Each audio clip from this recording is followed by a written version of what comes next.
The 7 Habits of Highly Effective People is designed to help us take a journey through life of maturity.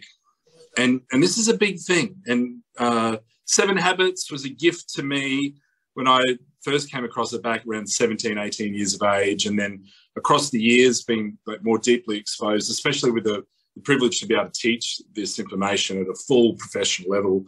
And I say it's a privilege and a gift because every time you teach it, you learn again something new. It's a constant reinforcement. And we have what we'll be bringing to you across the Discover You sessions across the rest of the year is we keep revisiting the 7 Habits. It's like a taster for the full program. And the full program's been running out and it's becoming available to you in self-paced version, but also facilitated. I think the first group of 50 are going through from next week, the week after, and we'll continue running those right throughout the whole organisation so everyone gets a chance to go through the full signature program as well over time. Well, let's head through to the next slide and think of this for a moment. What you do each day is a miniature version of your future. In fact, right now, as we do whatever that activity is, that tiny little win is your pathway to greatness. Now, with that in mind, it's like, well, what do we do to achieve that for the future? Next one, thanks. Gemstar. Well, it comes down to looking at how to see the world from a position of greater effectiveness. Not success, or effectiveness, which is the essence of effectiveness, is that you get to see the results you want today in such a way that you can get even better results in the future. And so therefore it is looking for a sustainable approach so that we don't burn ourselves out today for a short-term win. We want long-term impact. Now that requires us to set a vision of the future of what we desire and what we're looking for.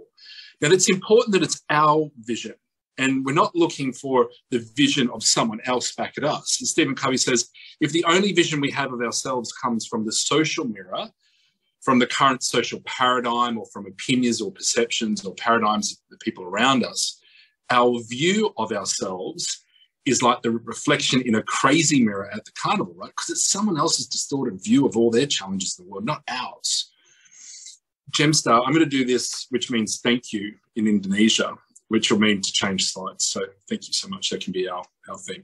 Now, here's an interesting view, these 3 images. Now, this is currently today's paradigm, which is very much around the social mirror and I've got to look good and it's all external. It comes from more personality traits external versus character from the inside. The bad news, right, is that when we get all this going on from external, you can't make people like you, love you, understand, validate, accept, or be nice to you. And you can't control them either. But the good news is you don't have to. It doesn't matter. And where this starts to get the feeling of letting go on that comes when you have a pathway or like a framework, a ladder that will take you up. Anyone ever played Snakes and Ladders before? Give me a 1 in the chat if you've ever played Snakes and Ladders or you know what Snakes and Ladders is. All right, let me give this gift to you. This is your ladder that allows you to accelerate up the pathway to effectiveness and then success as well. The 7 Habits is a framework that will take you through what's called the maturity continuum, from dependence to independence to interdependence, which is the highest level of maturity. Most people think that the highest level of maturity is, if it is to be, it's up to me and I can do this and I'm independent. That's not it. That's not the game of life. The game of life is interdependence, where we work together. We can achieve so much more than what we could do just on our own. And the 7 Habits will take us right all the way through, and they stack on each other. Each of them has principles behind them, and a principle is something that's timeless, it's universal, it's self-evident, and it's in operation whether we like it or not. And for me at 44, every time I re-look at this material, I'm constantly being reminded, I'm constantly renewing and reopening up myself to what truly is effective when I respond based on each of these habits. And here they are. You can quickly read through them. Today we're going to have a look at habit 1, which is the habit of responsibility, choice, accountability, initiative, and resourcefulness. It's the foundational keystone that will allow us to then take the step up the ladder to habit 2, and have the vision and commitment and purpose. So begin with the end in mind. Let's go. We're going to keep moving because we've got a lot to go on today. Now, the paradigm, if you want to look at ever-changing a habit that you have in life, the first place to look is actually a paradigm, the way you see the world, okay? Or at least the way we see or understand or interpret the world is our mental roadmap. Now, the way you see the world, the way you think, right? It's the way you think, it's also the way you speak to yourself, impacts the actions that you take, the things that you do, and therefore the results that you get. So the way you think will impact the actions that you take and therefore the results that you get. Now, if you've seen one of the other sessions on Exceed Institute where what you think about, you bring about, it happens right here at Habit 1 to be proactive. There you go. My Tabor just jumped in. Thanks, Justine. What you think about, you bring about. And so our ability to be mindful about what we are thinking about before we respond is a critical step to being effective and how it's going to impact relationships. So identifying paradigms. Build these all out for me, please, Jim. There's quite a few on the page. Here's some examples: finance, money, health, exercise, COVID, work-life balance, politics, time. All of these we will have views on, and we could probably all argue different angles of those views as well. Those views are our mental map, our paradigms. And so with this, the risk is if the programming, the map, is out of date. Imagine Google Maps still had, that was made up from maps from 1942, we would struggle to get around. It would be significantly hard. However, if it's the latest map, the latest programming, the best information, and we feed ourselves that so we can be updated, all of a sudden, we become unstoppable. Perfect. Yeah, let's move through to the blue slide. So habit 1 to be proactive is the habit of personal responsibility. Personal responsibility. That's for us to move from dependence up to independence before we get all the way to interdependence. Responsibility, choice, accountability, initiative, and resourcefulness is what this habit is about. And it starts, as I mentioned earlier, as like that keystone moment right at the very beginning. It's the foundation. Go to the next one, thanks, Jim. And so responsibility, choice, accountability, initiative, and resourcefulness. Now, what happens then is that we either have a common paradigm or an effective paradigm. So it's now time to upload the new set of Google Maps into the GPS, because the common paradigm that's out of date is where we start to see the world like this. This is just the way it's been, and you can't do anything about it. Ugh, give up, quit. That's what's going on here. Versus the highly effective paradigm, I am free to choose, and I am ultimately responsible for my happiness. I am responsible for my happiness, not someone else. If they are responsible for my happiness, I am dependent on them. That's the lowest level of maturity, which is fine if you're a baby and you're crying and you need to be fed by your mother. That's a really useful thing. But once we get to our ages, it's like, nope, it doesn't work anymore. So this is the first paradigm breaking moment for us. Now, with those paradigms come common practices. So if we're over in that dependency area, it would be react based on moods, feelings, and circumstances. Blame, accuse, and use victim language, waste time and energy on things you can't control, and pass negative patterns over onto other people.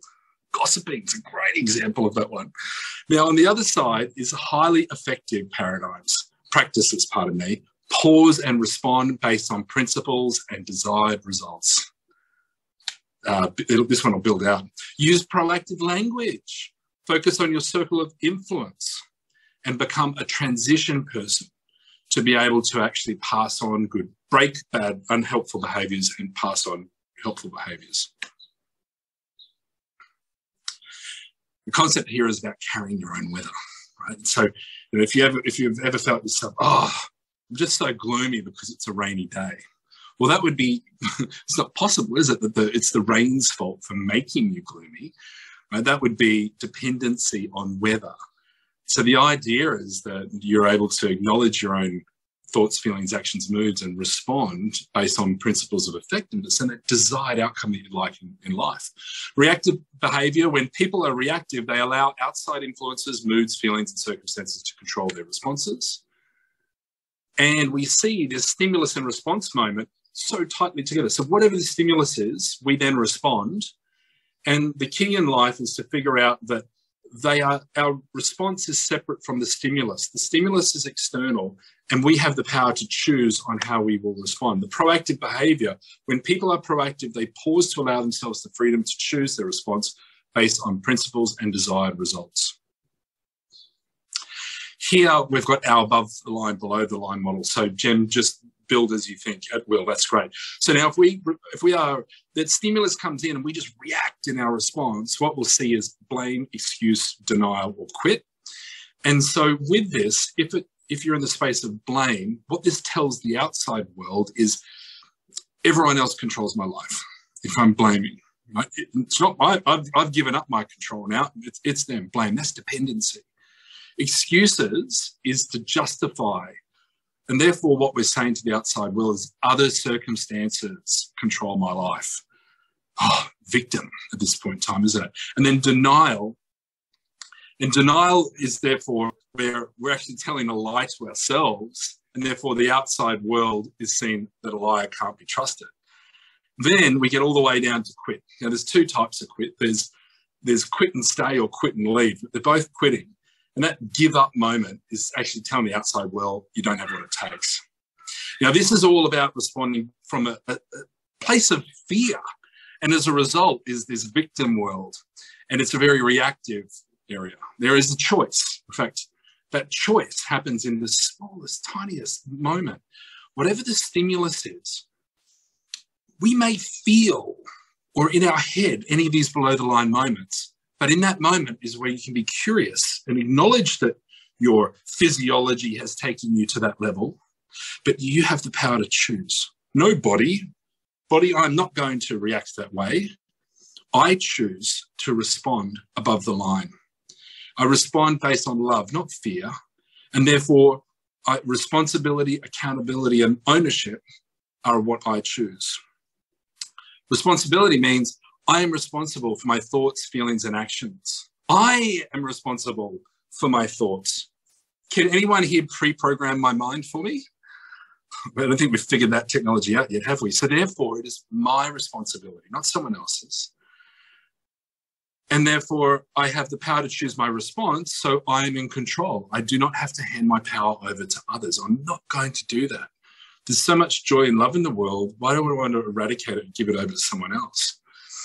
The accountability is the next level that's higher. I choose to be measured against my actions and then mature in my response. See, the accountability part, and I give everyone permission here, you call me out when I go a lot below the line. I'm not saying an if, because we will all go below the line at some point in time. But let's care for each other. Let's love each other when we have those challenging moments and help each other to stay up above the line. You see, if you call me out, my response then needs to be one of owning that moment. It's like, you're right, that was below the line. Can I have a do-over, please? Would that be okay with you? You see, if I say I'm responsible and then I go below the line, you call me out, and I then react at you again, that would be going further down to dependency, right? And I'd be back down in blame or excuse or denial or quit. So then accountability, the highest level again after that is I measure myself against my thoughts, feelings, and actions and hold myself to a higher standard than others hold me accountable for. That means I'm going to call myself out before I even get to a position of ever going below the line. Can we build this one out one more time? Thanks, Jen.